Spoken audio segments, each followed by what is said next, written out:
O Senhor esteja com todos. Ele está no meio de nós. Proclamação do Evangelho de Jesus Cristo segundo Marcos. Glória a vós, Senhor. Naquele tempo, Jesus e seus discípulos atravessavam a Galileia.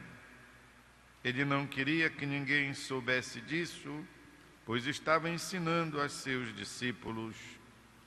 E dizia-lhes: o Filho do Homem vai ser entregue nas mãos dos homens, e eles o matarão. Mas 3 dias após sua morte, ele ressuscitará. Os discípulos, porém, não compreendiam estas palavras e tinham medo de perguntar. Eles chegaram a Cafarnaum. Estando em casa, Jesus perguntou-lhes: o que discutíeis pelo caminho? Eles, porém, ficaram calados, pois pelo caminho tinham discutido quem era o maior. Jesus sentou-se, chamou os 12 e lhes disse: se alguém quiser ser o primeiro, que seja o último de todos e aquele que serve a todos. Em seguida, pegou uma criança, colocou-a no meio deles e, abraçando-a, disse: quem acolher em meu nome uma destas crianças, é a mim que está acolhendo. E quem me acolher, está acolhendo não a mim, mas àquele que me enviou. É palavra da salvação. Glória a vós, Senhor. Queridos irmãos e irmãs, estamos, pois, retomando o tempo comum da liturgia. A iniciamos depois do Natal, a interrompemos para dar espaço ao tempo quaresmal, seguido do tempo pascal. Concluímos o grande tempo pascal com a festa do Espírito Santo. E por isso retomamos, pois, o tempo comum. O tempo comum é aquele período longo, são 34 semanas, que não tem, digamos assim, festas litúrgicas extraordinárias como o Advento, o Natal e a Páscoa. E por isso vamos ritmando ao longo do ano, pois a liturgia em base a o mistério global de Jesus, da Igreja, dos santos, da Virgem Maria.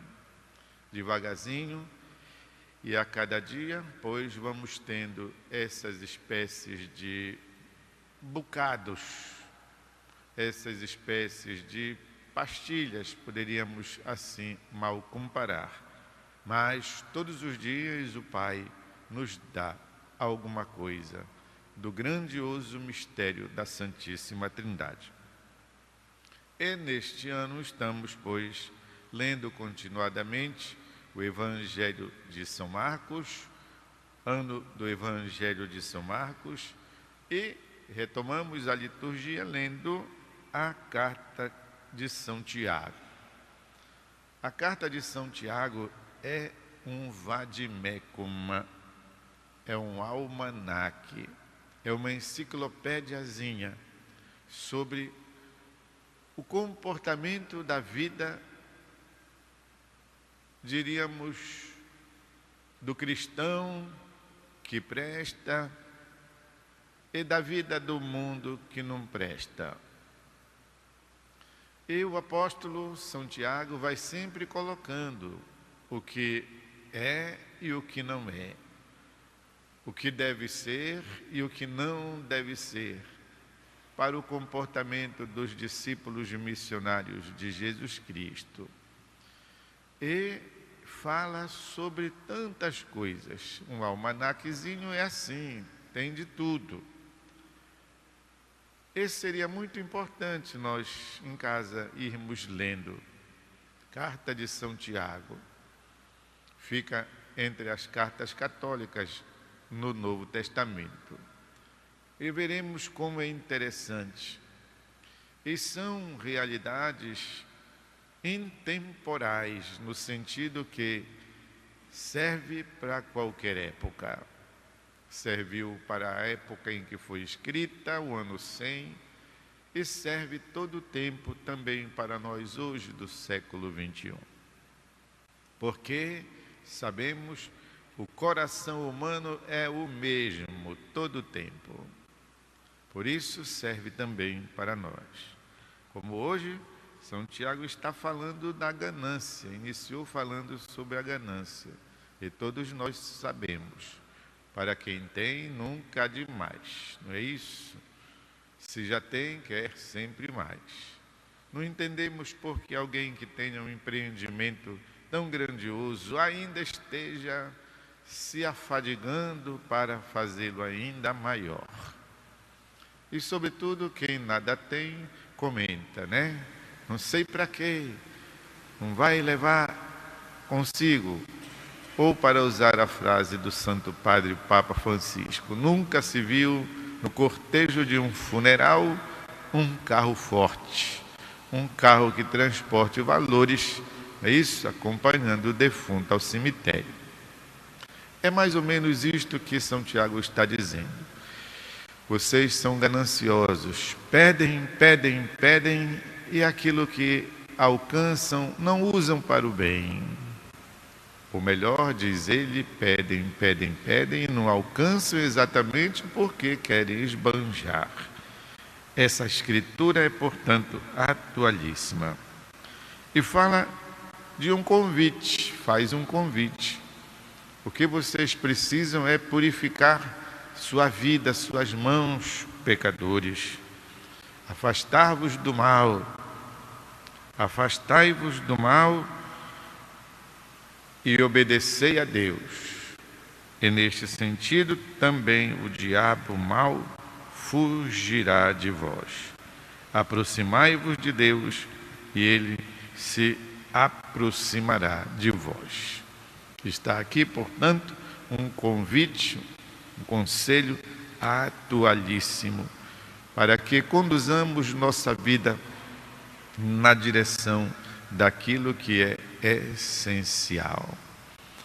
Visitando há pouco tempo a terra de Nosso Senhor, tinha um grupo de jovens usando uma camisa, e atrás dessa camisa estava escrito em francês: conecte com o essencial, de conectar. Ou seja, liga-te ao essencial. Eu entendi que aquilo era um grupo, um movimento, uma filosofia, uma proposta de vida. E nós sabemos que em determinadas cidades lá da França ou da Europa, eles fazem lá umas revoluções a respeito da mídia, não é isso? Jogam fora as televisões, quebram os computadores, fazem jejuns de abstinência dos smartphones, ou seja, dos telefones celulares. Arrebentam com as antenas das televisões e passam a viver de um modo assim. É revolucionário viver sem estas coisas. E se encontram e fazem reuniões e fazem encontros culturais e procuram promover a vida humana, os encontros pessoais. Devia ser alguma coisa assim. O grupo ao qual pertenciam estes jovens. Conectica é que eu agora não encontro como pronunciar direito. Vem de conectar. Seria um convite e ao mesmo tempo uma ordem. Conecta com o essencial. Fica conectado ao que é essencial. Ou seja, tudo aquilo que então for supérfluo não é para você estar ligado nisso. São Tiago nos faz, pois, essa proposta no dia de hoje. E o Evangelho de Jesus também nos fala disso. Olhem, os discípulos estavam conversando sobre coisas bem diferentes do que Jesus tinha dito. Olhem como são as cabeças. Jesus está falando, pois, da sua missão. O Filho do Homem vai ser entregue nas mãos dos homens. Eles o matarão, mas 3 dias depois de sua morte, ele ressuscitará. Jesus está anunciando o misterioso querigma da fé. Querigma quer dizer o núcleo, a essência, o caroço, o nó, a semente, o miolo. Jesus está anunciando o querigma da fé e os seus discípulos, ainda na escola de Jesus, ainda não aprenderam tudo, não viram tudo, não experimentaram tudo, estão discutindo sobre qual deles é o bonzão, o melhor. Isso, Jesus pergunta, o que era mesmo que vocês estavam naquele tititi lá, quando nós estávamos vindo? E eles não disseram nada, porque Jesus tinha escutado eles discutirem sobre quem deles seria o maior. E então Jesus lhes aconselha, olhem, por aí é assim que funciona, certo? Por aí o mundo é dos espertos, mas entre vós, se alguém quiser ser o primeiro, seja o último de todos e aquele que serve a todos. E depois pegou um símbolo da simplicidade, um símbolo da inocência, um símbolo da retidão, da autenticidade, um símbolo da pureza. Ele em seguida pegou uma criança, colocou-a no meio deles, abraçando-a, disse: todo aquele que recebe uma criança, uma pessoa simples, alguém desprotegido, todo aquele que recebe uma pessoa do bem, este, pois, está acolhendo a mim e ao Pai que me enviou. Quantas vezes, queridos, queridas, nós sentimos saudades da infância nesse sentido, não é isso? Parece que o crescimento, o amadurecimento, a velhice nos encheu de malícias, de experiências assim maliciosas e nos desfigurou.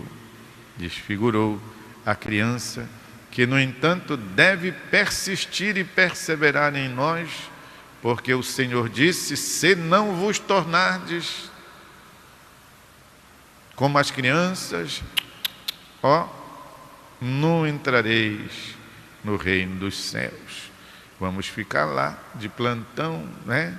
E sob aviso, esperando uma repescagem até que nos tornemos crianças. Certamente nem precisa dizer que ele não está se referindo às tolices e aos caprichos da criança que ainda não foi educada, mas àquela simplicidade de que antes falei. Vamos, meus irmãos e irmãs, acolher o tempo comum da liturgia da nossa igreja, que, como veem, todos os dias nos enriquece com a graça de Deus. Vamos fazer um silênciozinho.